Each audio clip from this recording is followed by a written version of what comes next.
So the Unite the Right 2 rally took place in D.C. this weekend, since they couldn't get an anniversary permit in Charlottesville, which would have made more sense because the actual purpose of Unite the Right last year was to protest the renaming of 2 parks and the potential removal of a monument. And the Unite the Right has all these factions, and they all came together for that.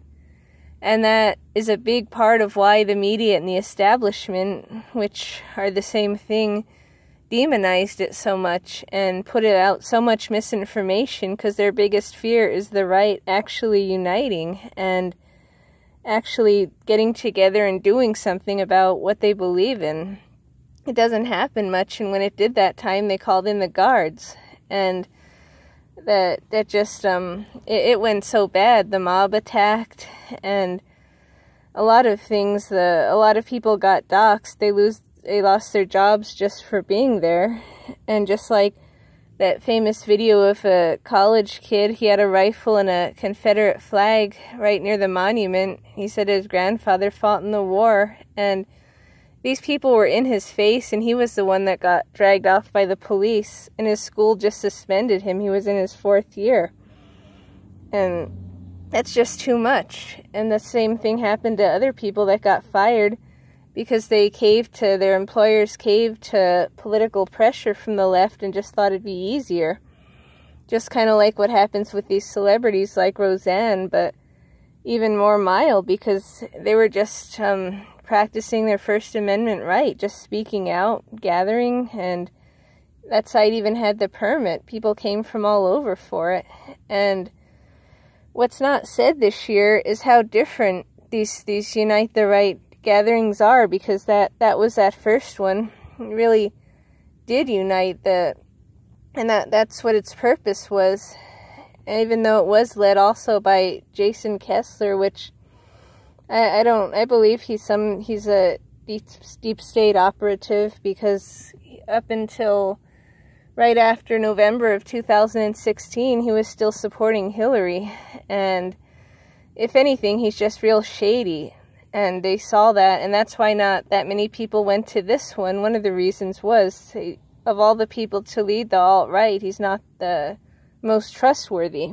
And so only 20 people ended up going to this one, and because of all the doxing that took place last year, and one guy ended up killing himself after he got doxed. He was a kind of a scientist type, and so he just kind of was blacklisted in his whole field, and it's what he ended up doing. That, of course, wasn't reported. If it would have been someone on the left, it would have the whole country would be crying over it.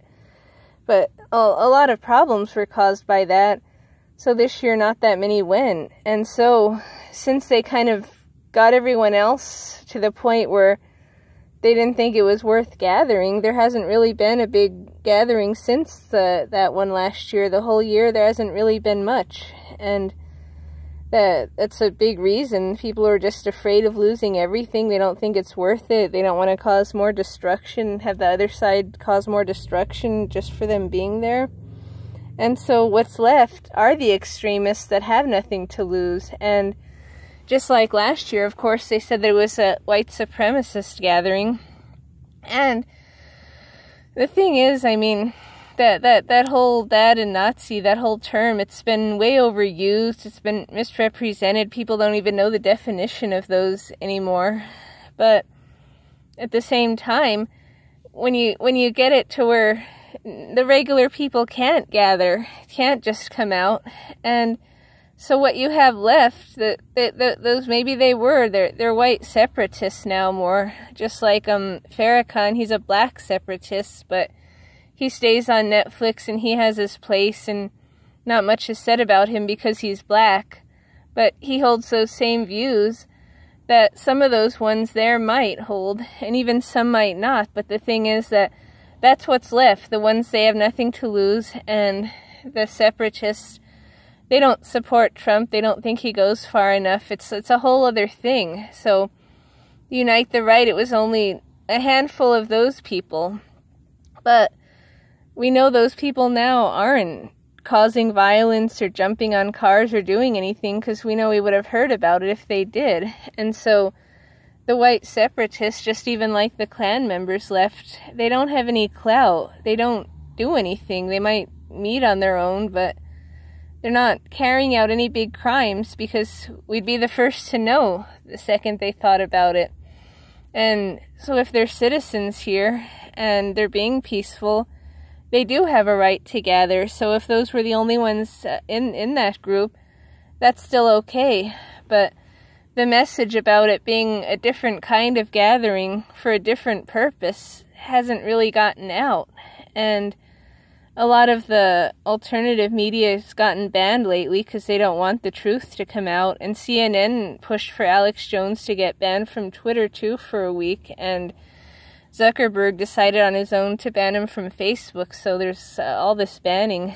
And I don't know though, I mean, a lot of people didn't really explain that it was different. Like this time, it was just gathering, the anniversary, and they weren't really protesting anything, nothing at that location. And it was a good location in a way, though, because you can't riot that close to the White House. But of course, the mob showed up, and they tried anyway. They were jumping on cars and throwing fireworks at the police.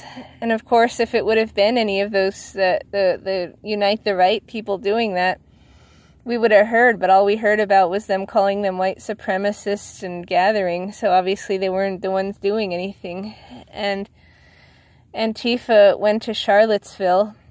I wouldn't even be surprised if they gave them a permit, but it doesn't matter. They never need one, the double standard. And so they went there, and they were harassing the police there too, and causing it's like they can't gather in one spot without violence, and it's just ridiculous. They were doing that there on their own, and it really shows it. And even Vox, one of the liberal publications, they sort of told what happened. They said that Antifa was being violent against the police, and that even without any of the people in the other group there, they were still carrying out that kind of violence. And then they got, I guess, in trouble by all the other publications and saying that that's not a good way to report it, when they actually reported like half of what was true for once. And I mean, that's what it's people gotta see more. They just can't report anything bad about Antifa, no matter what they do, no matter how violent they get. And so that I think this should wake more people up. I'm surprised it hasn't. That you can't even have an anniversary rally for the purpose of what you were doing. And they didn't even last year say that that was the purpose of what they were doing, protesting the parks and the statue. They didn't even fill that in. They acted like it was just like the Klan gathering and Antifa peacefully protesting against them. And that's what you would think by just reading the newspapers, listening to the news. And they didn't differentiate last year's and this year's, and just all this misrepresentation. And not a bad thing about Antifa or the Black Lives Matter at all. And they were causing so much trouble, and I'm sure no consequences for them. And it's a good thing that it didn't start until about 4 p.m. on Sunday, so it wasn't the whole weekend, which, I mean, that was a plus. The longer you stay out and do something like that, the worse that it gets. And I think for this one, it just wouldn't be worth it. But I'd never discourage people from gathering. I wish that more would do it more, but just, I mean, this kind of thing with just the 20 people, it's different. It's not a real Unite the Right. If they could get everyone and get something the size of Trump rallies, have everyone come out, that would be different. It'd be worth something like that for the whole weekend. Have a cause behind it to get united behind again, and just do it and not be afraid. And that's what needs to happen. If the National Guard gets called in because the mob shows up, I mean, so be it. It just shows it's just ridiculous, because they didn't get called in this year when they were doing the same thing, but there weren't many people on the right there. And so they're just forever trying to demonize them. And they never call Antifa white supremacists no matter what they do, and that group's largely white also, but when they say that, they don't mean that. What they mostly mean is like these middle American guys, the ones that just got their jobs back in the steel factory or the coal mine, or that got that farm, and that have kind of like more help, like with less regulations, they have like more ability to do it now. They're just those people that they're just trying to get by. They're just kind of trying to live, trying to mind their own business. If anything, a bit too much, because people are realizing they have to get out now and speak up and do something. But it's those that they mean all the time, every single time. And it's hit breaking point about where people are getting tired of that.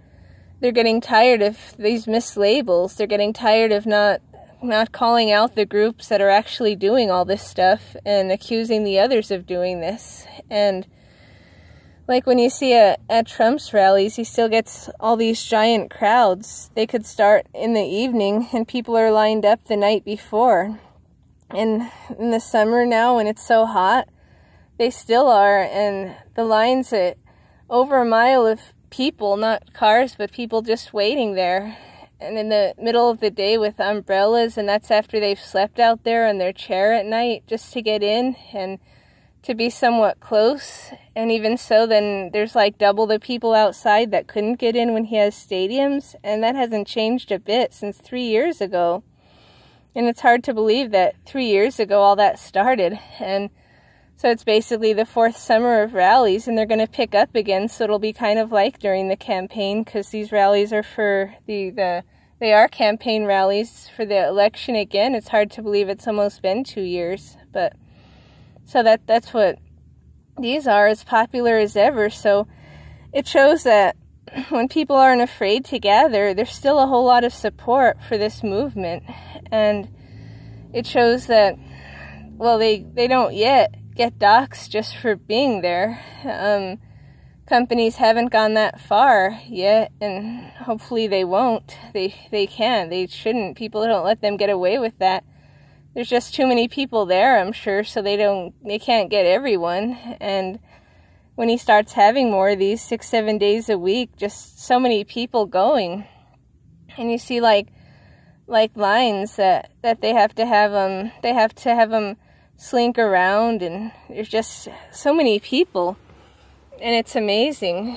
And so all this, the censorship and all that's going on, it's probably hard for him to keep up with it too, because he's trying to get the important stuff, but there's so many important things with only so many hours in the day. And one thing with all this censoring is that that's how they win. They know that if it was an actual fight on the battlefield, they'd lose in a second. They know that they're so weak, and not just physically. I mean, they just can't handle anything.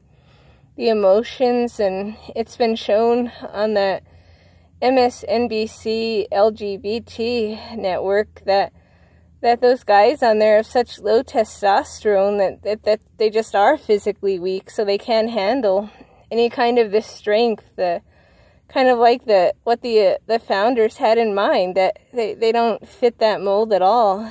And so the only way that they do win is with the censorship, with shutting down their opponents. And that's why, of course, it doesn't stop at just Alex Jones. It gets everyone, and people should speak up more. It's going to be someone they like eventually, if they don't like these yet. And that's just because they're trying to hide the information that they put out. They know if the information really was so bad, they'd let them stay there and keep saying it.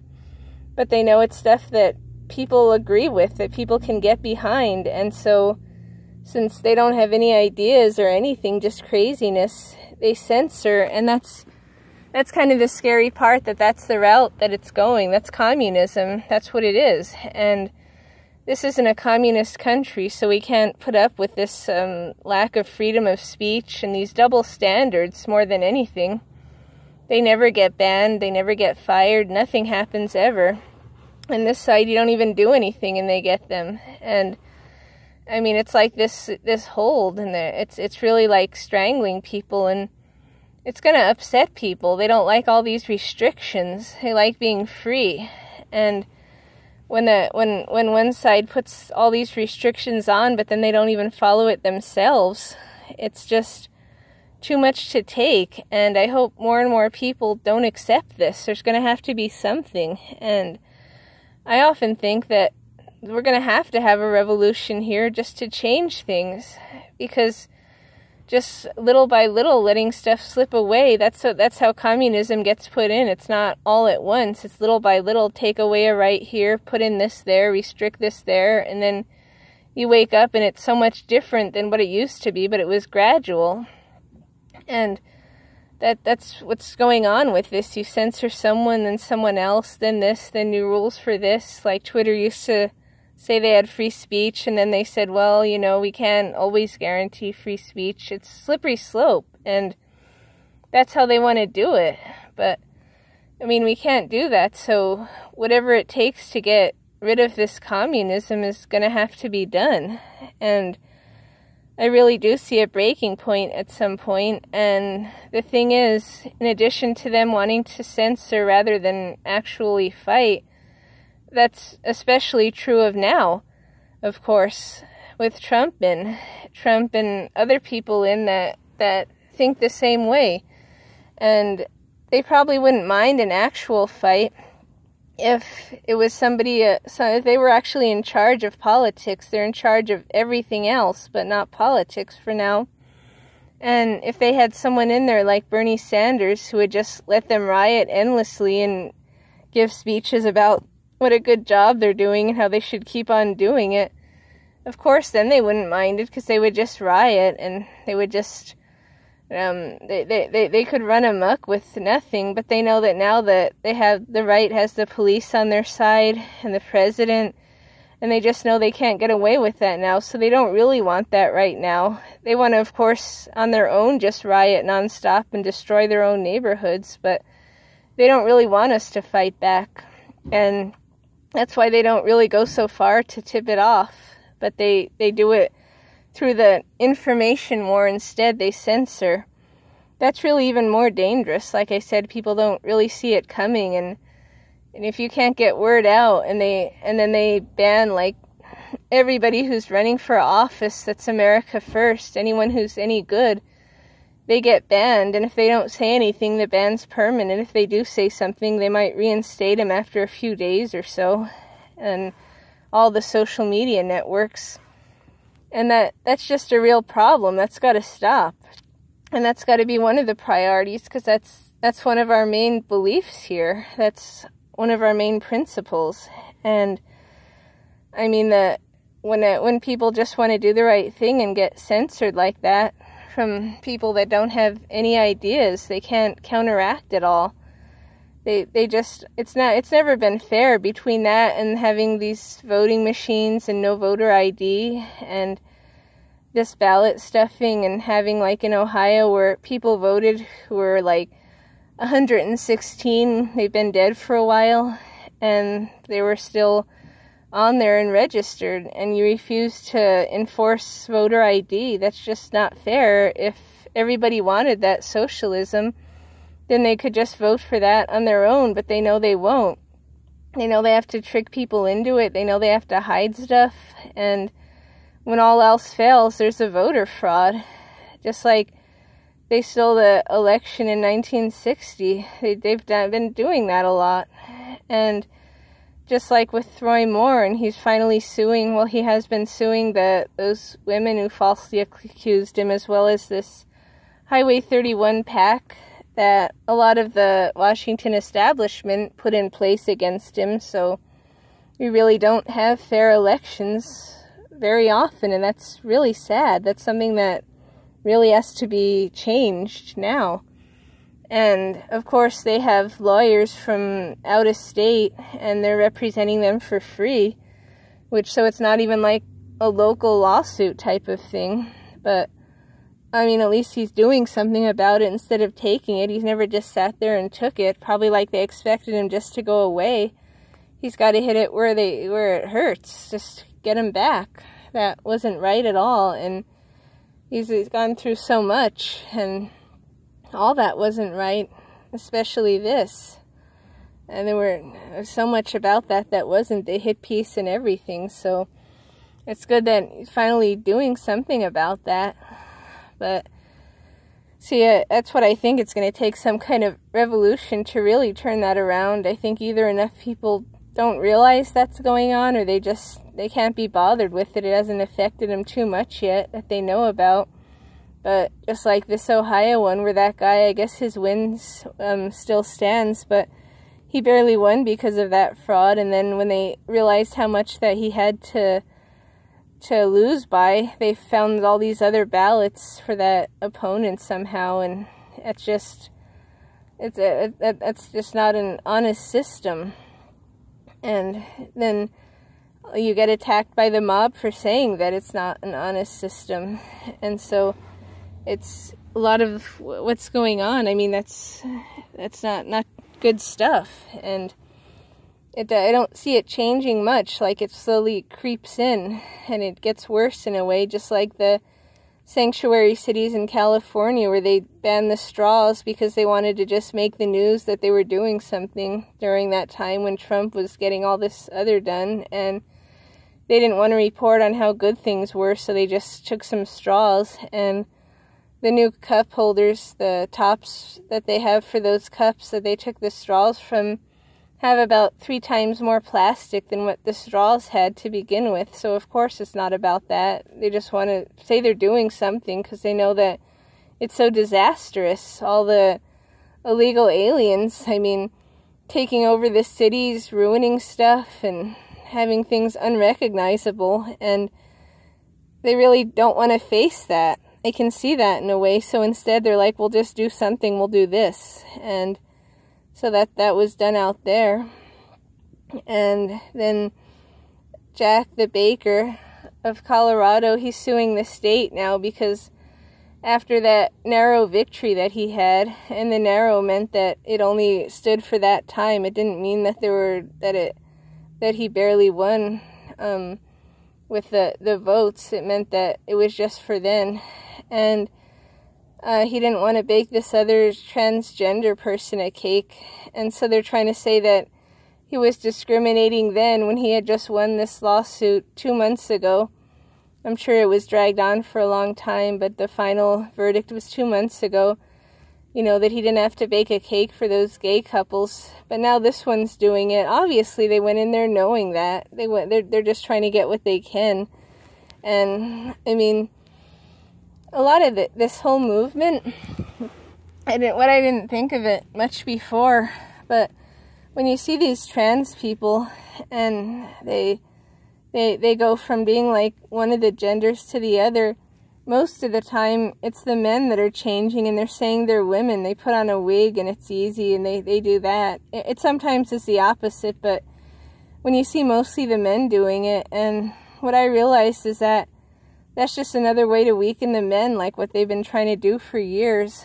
And also, for the past 20 years, until a few years ago, all you'd hear about is deadbeat dads. You'd hear that nonstop. I mean, some of it was legitimate, some wasn't, but that's just all you'd hear about. And that kind of stopped. And then why did that stop? Well, it's because now, not only they take the easy way out, but they're applauded for it. I mean, this feminist I know of on the internet, she has this son, and he had this wife and 2 kids, and it got to be too much for him. He got, I guess, overwhelmed and tired of it. And if he would have just stopped doing that and just became a deadbeat and kept being himself, then he would have been looked down upon, and it wouldn't have gone good for him. But instead, when he couldn't handle it anymore, he has decided to buy a wig and some dresses and say that he's a female, and he's getting applauded for it, and he's getting told how brave he is, and he's getting told how good that is, and he's going to all these parades and doing all this stuff that's just so much easier because he couldn't handle the hard stuff. And everyone's afraid to call him a deadbeat. Everyone's afraid to say, well, what about your kids? What about this isn't normal? Everyone's afraid to say that Because for one thing, in Canada, it's even worse. I mean, even more people accept that and are afraid to say that. But just in general, it's kind of like the golden rule is that if somebody like switches from something to be the opposite sex, that it's inherently good. And if you criticize it, you're inherently wrong, no matter what damage they cause to anybody else, no matter who they're hurting, themselves and a whole lot of others, you can't say it. And so now what these deadbeat dads do is just that. It's so easy. They just do that. I mean, I wouldn't be surprised if in a few years they took those clothes off and decided to wear normal clothes again, because they won't need that act anymore. They'll no longer need to dress like that. They can go back to normal. And so it's just insane to applaud that. It's insane to act, well, to go along with it anyway, to act like like someone's something they're not. I mean, you stop doing that when a kid's young. You're really young, they play these games and pretend they're a unicorn, but you don't do that when you're an adult. You don't be a normal adult and I mean, think you're something else, and you can't even encourage people to get help for that. There probably is no help anymore because that's considered normal. So that's what this mostly is about. Sometimes people do what they call transition the opposite, but not as often as this way. Not as often, and that's what's encouraged more, because everyone's encouraged to be so weak that there's so many reasons behind it. And one of those people won the primary yesterday in Vermont, and he wasn't even trying. He says that he's a female, but you look at him and I mean that's why he won, I'm sure, because that kind of stuff is somehow looked good upon. It's, I don't know, exotic or what it is, but he didn't even try, and he just, all these rights for these people. Why do they need special rights for being confused? Why aren't they held at the same standards as everybody else? And if they're a citizen of a country, why are they a protected class when they make that choice? Why is that? I mean, they have these protected classes. I think maybe the disabled, if anyone, should be the only one to have one. Everyone else just equal opportunity. And these guys, though, I mean, it's hate speech if you call them their wrong pronoun. It's hate speech if you call them out for being insane. I mean, it's hate speech if they're some freak that abandoned all responsibility under the guise of being the opposite sex, because they knew they could. They knew they could get away with it.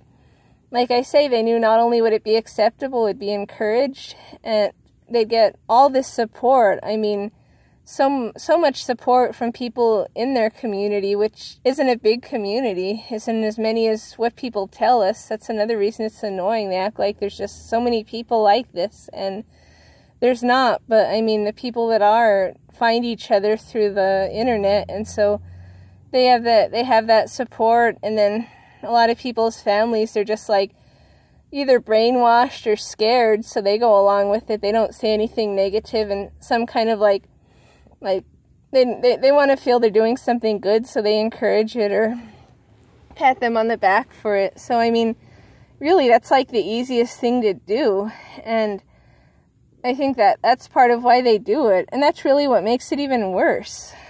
You have these people that they're just, they decide they're so weak that they change so they can get away with being weak. And then the worst part about that is that, well, they are so weak, so they change into the opposite sex, but then they insist that they are the opposite sex too. And so they insist just to like the locker rooms and all that kind of stuff. They insist on it. And it's all just so strange, I mean, because they're not actually women. And in addition to hearing about the deadbeat dads, you hear about, like, how awful all the men are for if they ever make any suggestions or do anything. But then when these ones say that they're women, they become so bossy. They insist on being in this locker room. They insist on being called a certain thing. They just, like, insist on everything. And somehow the feminists aren't upset about that, just because they dress like them or something. And it's just like way too weird. And so that's what one of these freaks apparently was suing Jack for that, for not baking them a cake, and he's suing the state in return, saying, look, this isn't discrimination. I just own this business. I don't feel like it. Just go somewhere else. I mean, there's going to be no end to this if they don't have a definite ruling, which it should go back to, about refusing to give service to whoever you want. I mean, it's going to have, a lot of these people are going to go there, and just for the sake of it. And that's what's happened to some of these bakeries. They've had to close down because they couldn't keep on paying all these people off. And they want so much. They want millions of dollars just for being refused some food. And the insanity. And it's just, they get away with it, so they're going to keep on doing it. I blame the courts for this. And then I blame the pressure that is on the courts. And they've gotten liberal because of the pressure. A lot has caved into that. That's another place where something's really got to give. But, I mean, if every single time one of these people comes in, they make a big deal about that just gets so tiring. Someone trying to live the American dream with their own small business. They're not some big corporation. They're just trying to do something, and then all of a sudden you don't know what's going on, and all this is happening. And I saw him do an interview on one of those news channels, and I mean, he hardly knew what was going on, and suddenly getting sued. He just wanted to have a business and just kind of get by and mind your own business, and suddenly all this is going on. And that's where that crept in slowly too, and it escalated. It escalated to they want some kind of tolerance.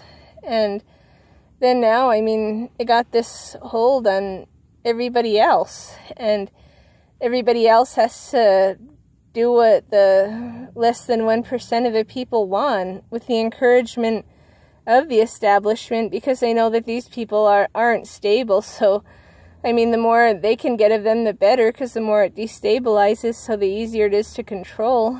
And that's really why they're encouraging this too. And that's why they encourage, if not force, all these businesses to bake all this stuff, to do all this stuff for them. They could care less about them, but they know that they're just easy targets against us, basically. And they know that they're against everything America was founded on. And so they're just like these, like, useful idiots for the establishment. So, and they don't realize that. A lot of them don't realize that, but they're just being used for that. They're encouraged to speak out and to do all these things, and to send people to jail for calling them the wrong name, and all this kind of stuff that has taken place. And a lot of it was up in